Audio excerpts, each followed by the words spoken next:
I've been in the telecommunications space, which is where Nebula are focused right now, for probably 4/5 of my career.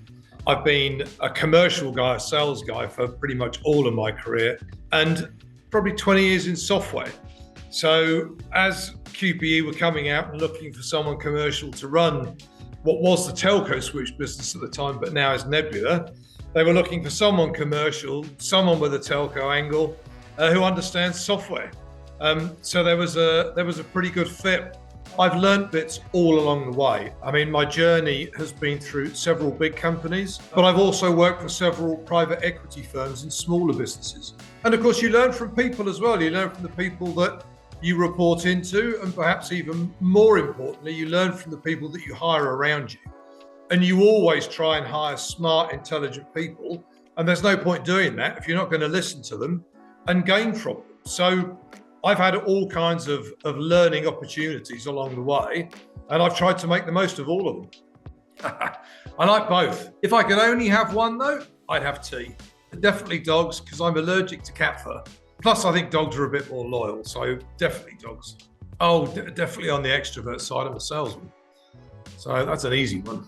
An average day for me probably starts somewhere between 6 and 7 in the morning. We have offices in Guildford and in central London, and I would be in both of those offices at least once a week. I have certain things set in my diary that are relatively regular things, like the leadership get-togethers, certain one-to-ones, but I'm forever having my diary moved about as needs be. But that's a good thing. That's one of the things that makes the job quite enjoyable and interesting, is that no 2 weeks are ever completely the same. They are always slightly different. Unfortunately, both. There's not many foods I don't like. I wish there were a few more, frankly. Again, I think particularly being on the extrovert sales commercial side of the life, I like to be in control of what's going on, so definitely driving. Probably the single piece of advice that's burned into my soul when I first heard it is many, many years ago. And in fact, it's actually a negative piece of advice. I had a very good boss at the time, but he said to me one day, he said, you need to think of everyone as being part of an Excel spreadsheet.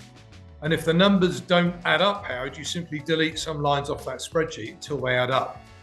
And I remember thinking to myself at the time, that seems a bit strange, clearly horribly impersonal, but I've never forgotten it. And it proved to be one of the best bits of advice I was ever given, because it's just completely and utterly wrong. You've got to treat people individually. You've got to look after them. And if you don't do that, that spreadsheet's never, ever going to add up. And I've never forgotten it. It's probably the single most important piece of advice I was ever given, but just the wrong way around. But I understood it for what it was, and it's burned into my soul. And it's core to how I've gone about trying to drive my career. It's relatively easy. And I suppose I'm probably going to say what a lot of people would say. I mean, professionally and personally, to a reasonable degree, it was my dad. He was a sales guy in his own right, and I learned quite a lot of things from him around persistence, not giving up, being honest, trying to do things the right way, and just relentless hard work, but also trying to balance your life a bit. I saw him not balance his life quite a lot of the time, and I learned a bit from that as well, seeing how that interacted with my parents together. But I've also learned along the way from people who I've worked for and from people who have worked for me. And I always try to keep an open mind to everything, because you're always learning. Things and times move continuously around you. You should never stop learning.